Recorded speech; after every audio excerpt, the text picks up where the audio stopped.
meditation of our hearts be always acceptable in your sight, O Lord, our strength and Redeemer. Amen. Please be seated. I think first I should apologize to Fred for getting this super long reading when the gospel was like 3 sentences.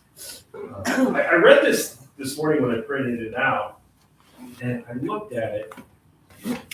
Okay, here's the story of David and Goliath, and then there's this healing on the Sabbath. And I'll admit that I stared at it, and I'm like, what in the world do these two have to do with each other? What message is there to convey? Now it's really easy to kind of get into a side quest with David and Goliath about like the fact how actually tall was he when he's describing cubits? Why did he have to be let out? Was he kind of blind? Was that a problem? There's all sorts of stuff you can get into. But if it's sort of being guardrailed by the gospel, what is it? What does this healing on the Sabbath have to do with David and Goliath? And as I was thinking about this, I was thinking about Saul's initial reaction. So you've got this giant human over there, fit into the WWE or something like that, and everybody's afraid to fight. And David shows up and he's like, "I'll do it." I'm your guy, and he's I don't know how young he is, but he's fairly young. He's clearly not a match one-on-one for Goliath. And it takes a while, and he convinces them with tales of his exploits of, killing lions and bears, catching them by the jaw. I don't think I'm going to try to grab a lion or a bear by the jaw. But he's like, no, listen, I can kill these things. I'm pretty good at this. I'm tough. I can handle this. At any rate, he convinces them. And Saul's like, okay, you can go. Here's all my armor. Saul clothed David with his armor. He put a bronze helmet on his head and clothed him with a coat of mail. David strapped Saul's sword over the armor, and he tried in vain to walk, for he was not used to them. Then David said to Saul, I cannot walk in these, for I am not used to them. So David removed them. And so you get this idea, Saul's a full-grown man, he's a warrior, and David is probably in his early teens.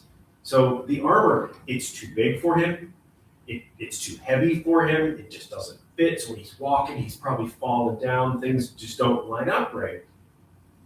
And so he says, never mind, let me do it my way. And he takes his staff and his sling and goes, and is obviously successful. And I was thinking about this, and it's a natural reaction. You're like, if you're going to go fight this guy, you need a sword, you need armor, you need all these things, because this is the way we do it. And had Saul and the commanders forced David to do it the way they always did, he would have gotten slaughtered, not matched up with Goliath. It's kind of like when I think about the Revolution and how the Brits were like, okay, we're going to just line up and do it this way. And you hear the stories, and it's not entirely accurate, but it's the way we tell it. The Americans, the colonials were, flitting around the woods, sniping from behind trees and stuff. And as long as we're going to do it the way you're supposed to do it, and you're cheating because you won't line up and just fight us, you lose. So it's this idea that you're tied to the way we've always done it. We have to do it this way because it's the way we do it. Well, David did something different and successful in a way that no one could have expected. Now we get to this story of the healing, and the Pharisees are sitting there, and they're watching Jesus to see whether he would cure on the Sabbath so they might accuse him. They know what he's about. They know he's curing people. And they're going to watch every little thing he does to see, okay, is he going to step out of line? Is he going to do something that's wrong by the law so we can bring some charges against him? In a way, they're putting on their armor onto Jesus. And it doesn't fit. Because that law that has grown over the centuries for them has become too heavy. It doesn't fit what Jesus is going to do. It impedes what he's trying to do. So Jesus casts it off. He takes his stick and the sling, and he heals the man. Stretch out your hand. He's healed. And of course, the Pharisees get all that. But it's in both cases, they're trying to do what's right. I think we paint the Pharisees sometimes as too much of the bad guys. They're not watching Jesus to see whether he would heal on the Sabbath just because they don't like him. It's not something personal against Jesus. They're not like, oh, this guy, let's get him. It's the fact that he's doing things that are counter to this law that has become so important to them. But they can't see that at this point the law is actually holding them back. Just the way Saul's armor would have held David back, the law is holding them back. I would also point out that if Saul walked out there in his armor that fits and is designed for him, he probably would have been beaten by Goliath as well. So there's a needed change. Something has to change. The tactics have to change. What you're doing has to change. That's what Jesus is saying.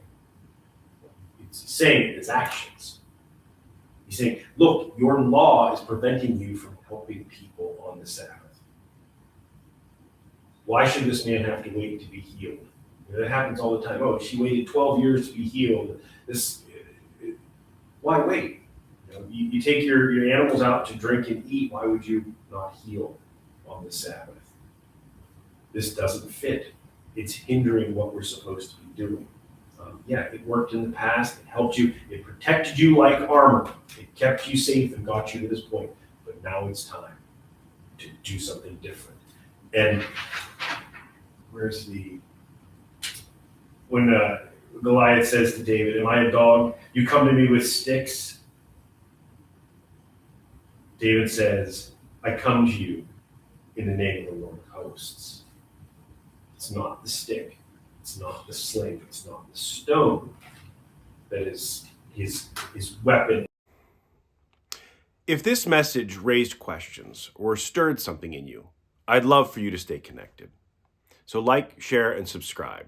Now go in peace to love and serve the Lord, and I'll see you next time.